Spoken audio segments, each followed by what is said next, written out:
भूत प्रेत किसी को अपने आप परेशान नहीं करते हैं।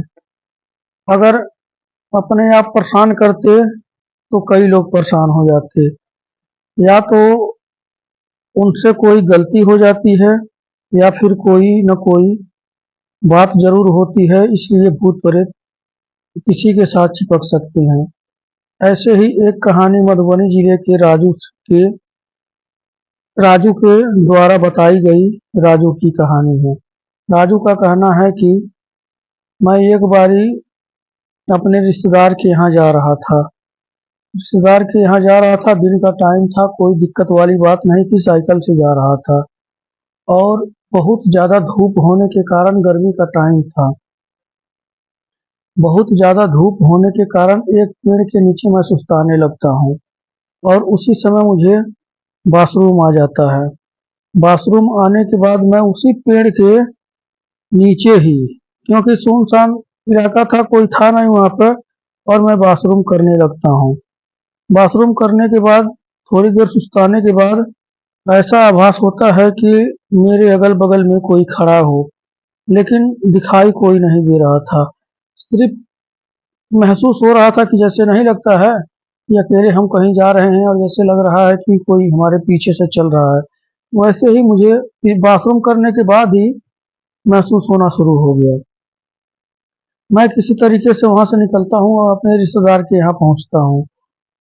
उस दिन तो कोई दिक्कत नहीं थी, रिश्तेदारी में गए थे और सब कुछ नॉर्मल ही था, कोई बात नहीं थी। लेकिन मैं जब उधर से वापसी को आता हूँ और जब अपने घर पहुंचता हूँ, तब भी कोई बात नहीं थी। मैं खा पी के, खाना पीना खा के और रात को और सोने के लिए अपने कमरे में चला जाता हूँ।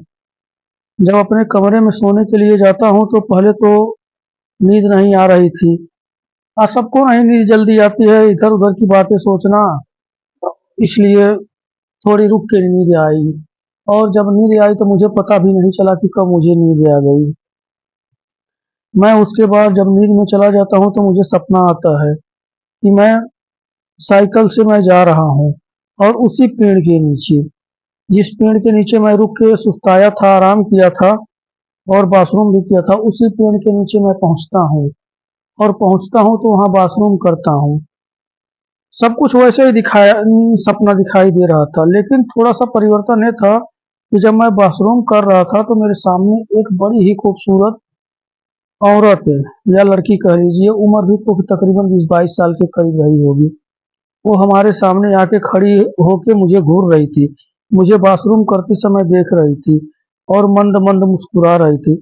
मैं उसको देखकर शर्मा जाता हूँ और कहता हूँ कि मैडम ऐसा है, मैं बाथरूम कर रहा हूँ, आप मेरे सामने क्यों खड़ी हैं? तो वो कहती है कि तुम बाथरूम कर रहे हो तो देख के नहीं करना चाहिए, यहाँ बाथरूम कर रहे हो, तुम्हारे सामने मैं तुम्हारे बाथरूम करने से पहले से ही खड़ी हूँ, तो अब तो तुम मुझे बहुत अच्छे लगने लगे हो और मैं तुम्हारे साथ टाइम बिताना चाहती हूँ।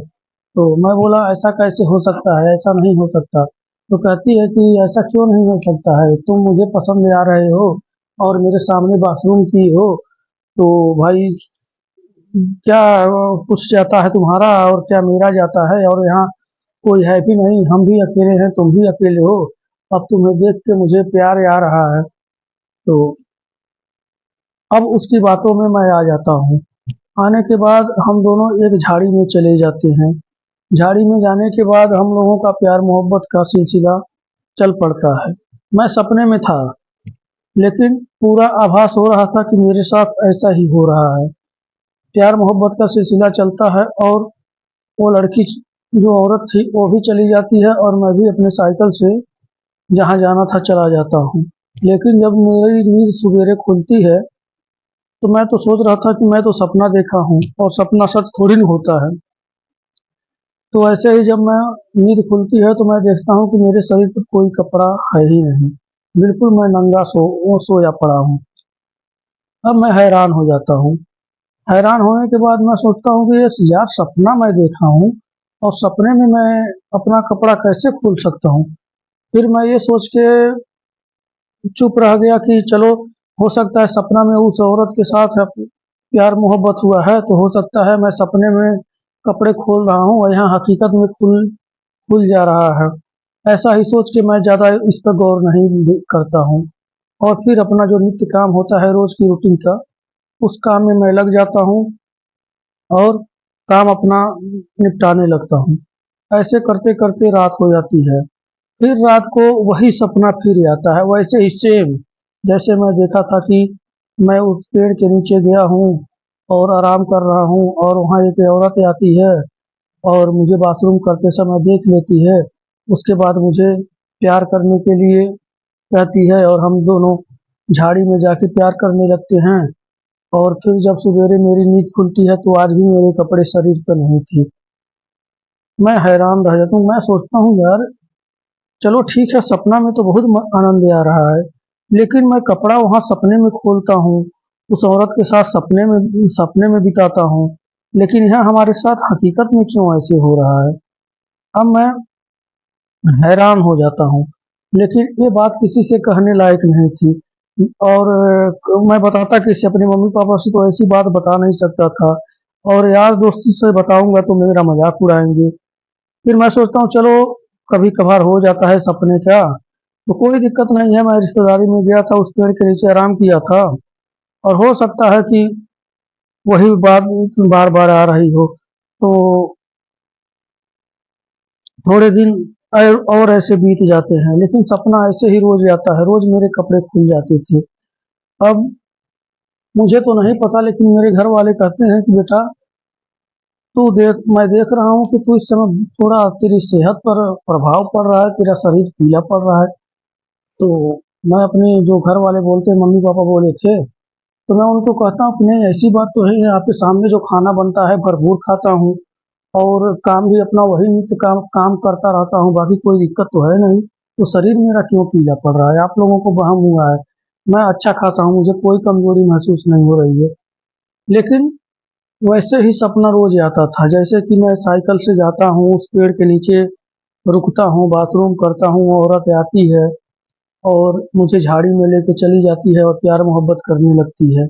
ये सिलसिला मेरा तकरीबन महीना दिन तक चला। अब महीना दिन चलने के बाद मैं हैरान ये था कि चलो सपने तो सबको आते हैं, लेकिन एक ही तरह का सपना मुझे आता था। अब मुझे मेरे शरीर में कमज़ोरी भी महसूस होता था। जैसे लग रहा था कि अगर कोई भारी सामान उठा देता हूँ, तो थकान हो जाती है, ज़्यादा चल देता हूँ, तो साँस फूलने लगता था। जैसे लगता था कि मेरे शरीर में जान नहीं है। तो मैं ये सोचकर फिर वो करता हूँ कि जैसे मौसम का फ़र्क है तो हो सकता है कभी-कभी कमज़ोरी भी आ जाती है मौसम की वजह से। तो ऐसे चलने देता हूँ, धीरे-धीरे 2 महीने का टाइम बीत जाता है। अब मैं एक दिन लेटा हुआ था और सपना उसी लड़की का देख रहा था। जब मैं उस लड़की का सपना देख रहा था, उससे प्यार मोहब्बत कर रहा था, तब वो कहती है कि बस अब थोड़े से टाइम रह गए हैं, अब ह अब हम लोग एक होने वाले हैं। तो मैं बोला कैसे हम लोग एक हो जाएँगे? वो कहती है बस देखते जाओ हम दोनों एक होने वाले हैं। अब हम दोनों साथ-साथ यहाँ रहेंगे। अब तो हम तो बोलते हैं कि भाई अभी तो हम लोग साथ ही साथ हैं। कहती है तुम्हारे देखने में साथ-साथ है ना, लेकिन हमेशा के लिए हम लोग साथ एक साथ होने वाले हैं और हम लोग अपनी नई दुनिया बसाएँगे और यहाँ प्यार मोहब्बत की बातें करेंगे। और फिर जब सवेरा हो जाता है तो मेरी नींद खुलती है तो मेरे कपड़े थे ही नहीं मेरे शरीर पे। अब मुझे उसकी बातों पर ध्यान आता है कि ऐसे-ऐसे वो सपने में बोल रही थी और एक ही सपना रोज़ आ रहा है, मुझे कमज़ोरी भी महसूस हो रहा है, मैं बीमार पड़ता जा रहा हूँ।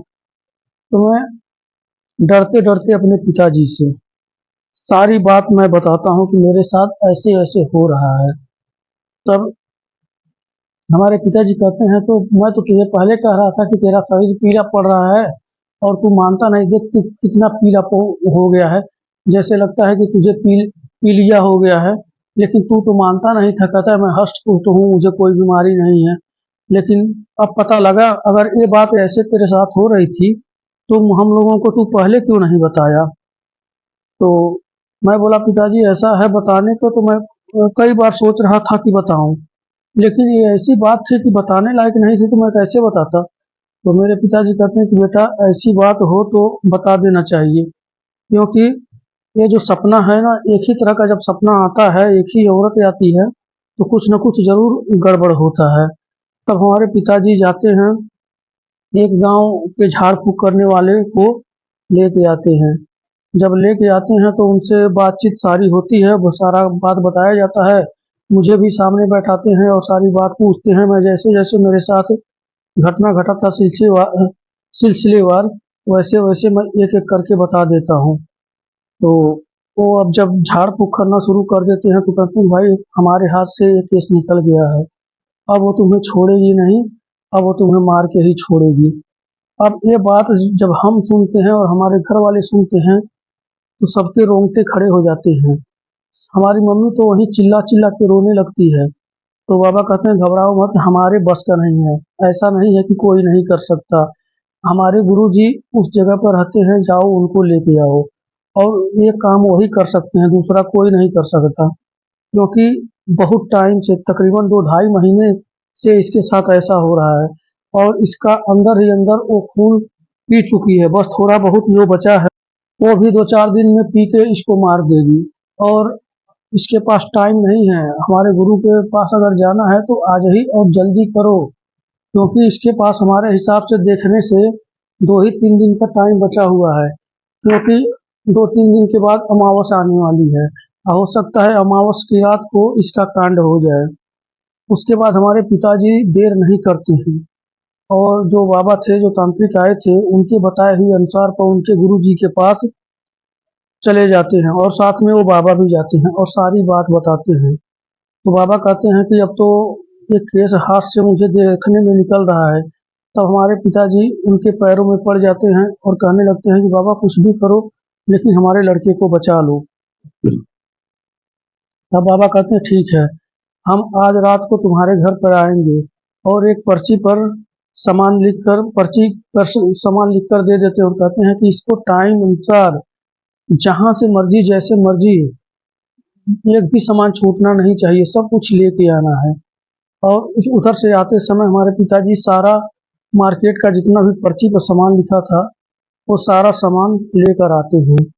और उसी पेड़ के नीचे, जिस पेड़ के नीचे मैं बाथरूम किया था, उसी पेड़ के नीचे रात को जाया जाता है पूजा पाठ करने के लिए। तब वो तांत्रिक बाबा आते हैं और उसी पेड़ के नीचे लेके जाते हैं, और हमको वहाँ सामने बैठा देते हैं और कहते हैं कि तुम यहाँ बाथरूम किया था। तब मैं बोला हाँ जी, बाथरूम तो मैं यही किया था और मैं रिश्तेदारी में जा रहा था, मैं सारी घटना बता देता हूँ। तो वो कहते हैं कि ऐसे ही हर जगह कहीं बाथरूम नहीं किया जाता है, क्योंकि कई बार कोई न कोई जगह सुरक्षित नहीं होती है। और खास करके पेड़ के नीचे, कोई भी पेड़ हो, छोटा हो या बड़ा हो, उस पेड़ के नीचे कभी बाथरूम नहीं किया जाता है। और इस चीज को ध्यान रखना, जब से तुम बाथरूम किए हो तभी से तुम्हारे साथ ऐसा हो रहा है ना। तो मैं बोला नहीं, तभी से तो नहीं हो रहा है, जिस दिन मैं अपने रिश्तेदार के घर गया था उस रात तो नहीं हुआ, लेकिन जब मैं अपने घर पहुंचा हूँ उसी रात से ऐसा हो रहा है। तब कहते हैं कि हाँ हाँ यही पूछ रहा हूँ, रिश्तेदारी में गए थे तो उस दिन तुम्हारे साथ इसलिए ऐसा नहीं हुआ कि तुम रिश्तेदारी में गए थे, और उसको पता था कि तुम एक ही रात रुकने वाले हो, अगली रात से तो कहानी शुरू हुई होने वाली है। तो वहां पर पूजा पाठ करते हैं, झाड़ फूक होता है। तब वो औरत जो थी बहुत भयानक रूप में हमारे सामने सिर्फ हमको नजर आ रही थी और तांत्रिक बाबा को नजर आ रही थी, बाकी वहाँ जो भी हमारे पिताजी मम्मी जो भी थे उनको नहीं नजर आ रही थी। और कह रही थी कि इसने बहुत भारी गलती किया है। मैं यहाँ पर खड़ी थी और मेरे ही सामने ये बाथरूम कर रहा था, इसको जगह ही नहीं मिल रहा था, इतना मैदान खाली है, इतनी जगह है, कहीं भी जाके कर सकता है, इसने मेरे सामने क्यों किया है। अब मैं इसको छोड़ूंगी नहीं, अब इसको मैं अपने साथ लेके जाऊंगी, और इससे मैं प्यार भी करती हूँ, इसको देख के मैं मोहित हो गई हूँ। तो बाबा जी उसको समझाते हैं और धमकाते भी हैं। तब वो कहती है कि चलो ठीक है, मैं अब इसको छोड़ रही हूँ, लेकिन आइंदा ऐसी गलती ना करे। अगर दोबारा ऐसी गलती करता है तो फिर इसको कोई बचाने वाला नहीं रहेगा। अब वो जो भी पूजा पाठ का सामान था और जो भी उसको दंड देना था वो दिया जाता है, और वो खुशी खुशी अपना जो हक होता है वो लेके चली जाती है, और दोबारा मेरे सपने में कभी नहीं आती है। लेकिन बाबा जी ने मुझे साफ साफ हिदायत दिया था कि आज के बाद ऐसी जगह कभी बाथरूम नहीं करना जो तुम्हारे लिए अनजान हो। हाँ, जहाँ जानते हो, जहाँ करते हो वहाँ कर सकते हो, लेकिन अनजान जगह पर सोच समझ के बाथरूम करना चाहिए। क्या पता किसका स्थान है और कौन वहाँ खड़ा है। इसलिए ऐसी गलती कभी नहीं करना चाहिए। उसके बाद से मैं तो बहुत डरा हुआ भी था, और कम से कम 4 महीना मुझे लग गया कवर करने में, पहले जैसा बनने में। अब तो मैं चल भी नहीं सही तरीके से पाता था, लेकिन धीरे-धीरे करके 4 महीने में मैं बिल्कुल ठीक हो जाता हूँ और मैं अपने काम-काज पे ध्यान देने लगता हूँ। लेकिन मैं अब कहीं बाथरूम करने के लिए 1000 बार सोचता हूँ कि यहाँ कुछ तो है तो नहीं ना। मैं जब भी बाथरूम करता हूँ तो बिल्कुल खाली जगह पे, जहाँ तक एक छोटा-सा भी पेड़ होता है वहाँ नहीं करता हूँ। और ख़ास करके तो बाहर, जैसे मैं किसी अनजान जगह पे होता हूँ। तो दोस्तों, ये कहानी आप लोगों को कैसी लगी? अगर ये कहानी आप लोगों को पसंद आ रही है तो हमारे चैनल को लाइक करें, सब्सक्राइब करें और कमेंट करें। जय हिंद, जय भारत।